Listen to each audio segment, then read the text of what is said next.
Hi everyone, this is Aaron for Zollotech, and we're going to review the Droid RAZR. The Droid RAZR is Motorola's flagship device and arguably Verizon's flagship device as well. It's a really nice phone as far as design goes. We'll talk about that in a moment, but let's first talk about the specs. The front display on this is a really nice and vibrant Super AMOLED display at 4.3 inches. It may look small in my hands, but it's actually a pretty large phone. The display has a resolution of 960 by 540, and as you'll see in a moment, is very vibrant when we go ahead and turn this on. It has a nice beveled edge around the outside too, just to add to the overall premium feel of the phone. Internally, we have a 1.2 gigahertz dual core processor, so we have two 1.2 gigahertz cores. We have 1 gigabyte of DDR2 RAM, making this a very fast phone. And we also have a combined total storage of 32 gigabytes. So we have 16 gigabytes internal storage, and we have a 16 gigabyte SD card that fits in this slot here next to the 4G SIM card for Verizon. The back of the phone, we find an 8 megapixel 1080p video camera along with a flash and our speakerphone. The back does not have a battery cover that you can actually remove, and instead has this Kevlar coating that's in the back here. The rest of the frame appears to be aluminum, and we have our forward-facing camera up here, our normal Android buttons down along the bottom with a little microphone. On this side, we have our volume rocker, our power on or sleep wake button. On the top, we have our 3.5 millimeter headphone jack, along with a micro USB and micro HDMI cable port. On this side, we don't really have anything but what I showed before. Nothing on the bottom. You can see it is very thin. We do have another microphone on the back for noise cancellation as well. So overall, the specs are good, but does that make the phone really good? And I would definitely say this is one of the fastest Android phones I've used. So let's go ahead and turn it on. It will take a moment to boot up here. And overall, the design is really nice. It's extremely thin, but it feels very rigid and strong. I don't think that it's going to be an issue over time as far as strength is concerned. We also have Corning Gorilla Glass on the front, so overall it's been designed not to fit in a case, but to be very scratch resistant and strong with the Kevlar back and the Gorilla Glass front. You can see it's booting up here. Nice vibrant screen. There we go. So it's going to come into the home screen here, or the lock screen. We'll go ahead and unlock it in a moment. It has a very responsive display. And there we go. We also have haptic feedback. Now that we're at the home screen, let's go ahead and unlock it. We do have some normal Motorola options that we've been getting on some of their latest phones, like the Bionic. So we have the option to slide this way for camera, change it to silent mode or sound off, or we can unlock it like this. The display is very vibrant, as you can see. It's very responsive. In fact, I'd actually argue that it's the most responsive Android phone I've used as far as the display is concerned. Oftentimes there's some lag or a little bit of slowdown, and I'm not really sure exactly what causes that, but overall it seems to be very responsive. I haven't had any issues. That's one of the areas that I find most Android phones lag behind other touchscreen phones, such as an iPhone or even Windows Phone 7 in this case, but this phone is the most responsive Android phone I've used as far as that goes. Now, as far as the back goes, we don't have a removable battery cover, so some people are concerned about battery life.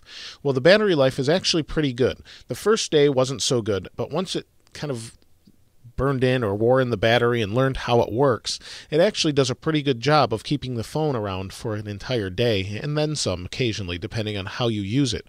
So if you're using this on 4G and you have a weak 4G signal, you may experience some pretty poor battery life. But if you're on 3G, as I am right now, it'll go all day without a problem because it has a pretty big battery in the back. It's most of the entire space, but you cannot remove it. Overall, though, the phone's pretty good. So here you can see we have our normal Android screen with a background or wallpaper that Motorola has chosen for this phone.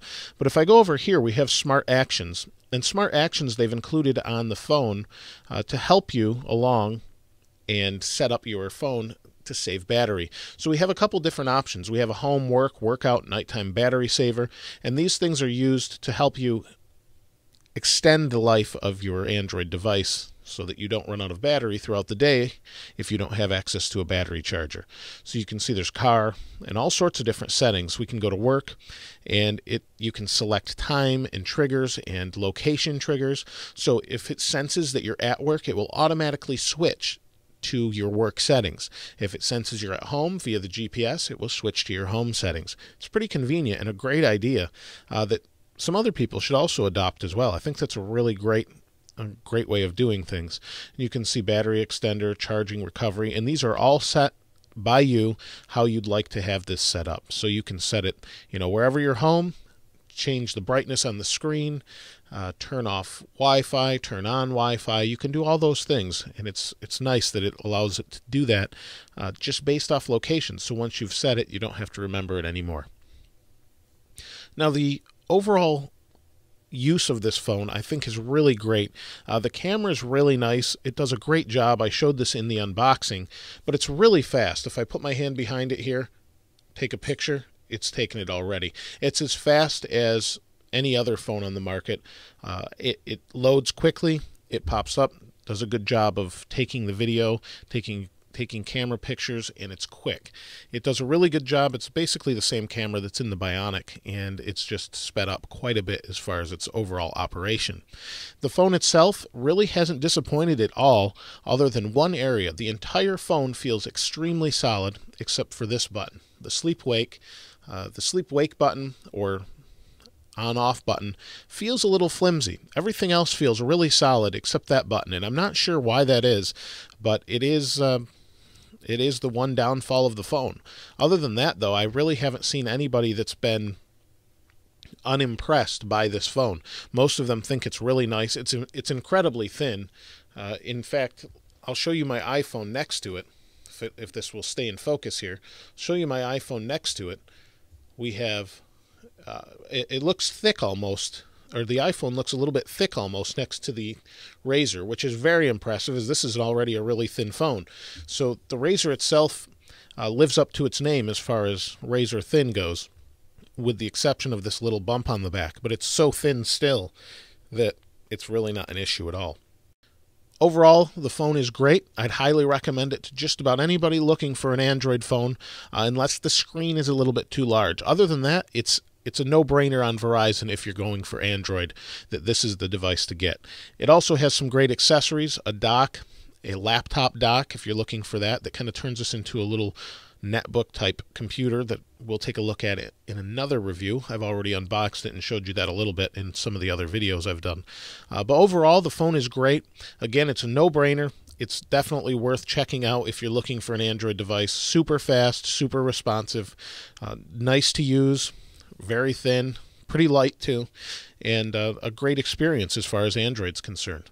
If you have any questions that I haven't answered with the review, please go ahead and leave that in the comments below. As always, thanks for watching. This is Aaron. I'll see you next time.